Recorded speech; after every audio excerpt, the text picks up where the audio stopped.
আজ অনেক দিন পর আবারও একটা কেকের ডেকোরেশন নিয়ে এসেছি।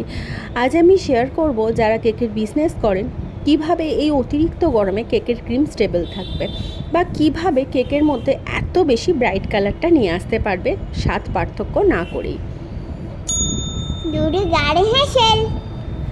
সরাসরি চলে এলাম দুর্গার হেসলে। কেকটা ছিল একটা বাটারস্কচ ফ্লেভারের কেক, তো আমি কেকটাকে ক্রামকোট করেই রেখেছিলাম। এরপর এটাতে যেভাবে আমি সাদা ক্রিম দিয়ে কভার করি, তো সেভাবে কভার করছি। ক্রিমের স্টেবিলিটিটাকে বাড়ানোর জন্য আমি আলাদা করে কিছু করিনি। আমি ক্রামকোট করার পর কেকটাকে ফ্রিজে রেখে দিয়েছিলাম মিনিট 15 মতো। তারপর কিন্তু আমি এখানে ক্রিমের ডেকোরেশনটা করছি। আমি কিন্তু এসিতে কাজ করি না, আমি এসি ছাড়াই কাজ করি।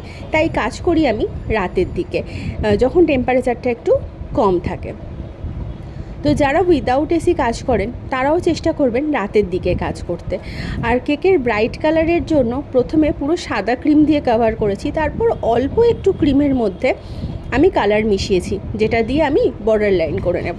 আসলে সাদা যারা কেকের কাজ করেন আর কি, তারা সবাই জানেন যে সাদা ক্রিমের মধ্যে কালার মেশালে অনেক সময় স্বাদের মধ্যে পার্থক্য এসে যায়, আর এতটা ব্রাইট কালারও হয় না।